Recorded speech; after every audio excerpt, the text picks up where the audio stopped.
Suministro de alimentación para pacientes en hospitales. ¿Genera IVA o impuesto al consumo?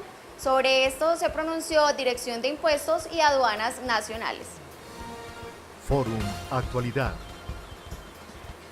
Para hablar de este tema hoy nos acompaña el doctor Wilmar Campo. Doctor Campo, ¿qué modificaciones se dieron en la reforma tributaria del año 2012 frente al servicio de restaurante y los contratos de alimentación tipo catering en materia de IVA e impuesto al consumo? ¿Qué tal, Ana María? En la reforma tributaria del año 2012 se creó el Impuesto Nacional al Consumo, determinándose un manejo especial de este impuesto para el consumo de bebidas en restaurantes y negocios similares. Y por otro lado, en el servicio de suministro de alimentación bajo contratos tipo catering, se conservó el tratamiento del IVA a la tarifa general del 16%. Doctor Campo, ¿el servicio de restaurante qué impacto tiene en materia de IVA? Pues el servicio de restaurante queda grabado con el impuesto al consumo, a menos que ese servicio sea prestado por el método de franquicia. Si el servicio de restaurante se presta a través de franquicia o de la explotación de intangibles, en ese caso operará la inclusión del IVA con la tarifa del impuesto al consumo y no está sujeto está sujeto al IVA y no queda sujeto al impuesto al consumo. Doctor, ¿qué es el contrato de catering y cuál es su manejo en el impuesto sobre las ventas?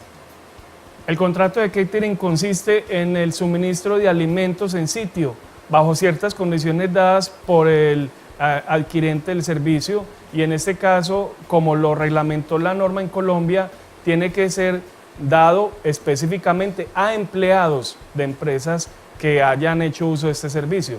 Esa condición especial hace característico este tipo de contrato catering. Doctor Campo, expliquemos si son sinónimos los contratos de alimentación tipo catering y el servicio de alimentación bajo contrato.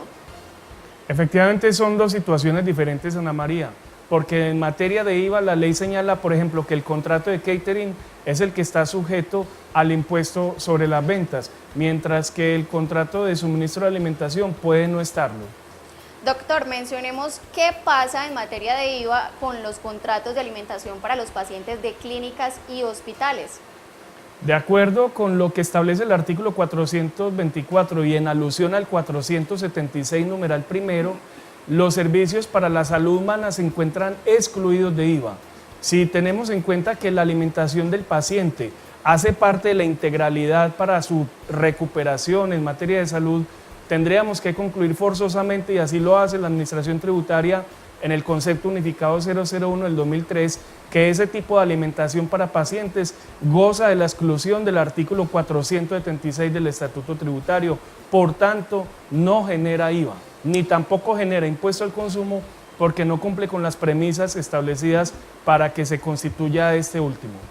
Doctor Campo, ¿por qué no se le da el mismo tratamiento a los mismos contratos para alimentación de personal administrativos y visitantes en clínicas y hospitales? Precisamente, Ana María, porque allí no estaríamos hablando de un servicio incorporado para la recuperación del paciente.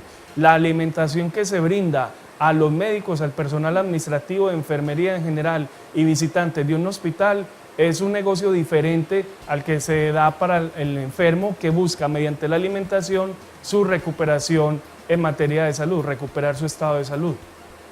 Doctor Campo, muchísimas gracias por la información. Recuerde que para esta y otras actualidades visítenos diariamente en nuestra biblioteca www.forum.com.co. Hasta pronto. Fórum, el valor del conocimiento.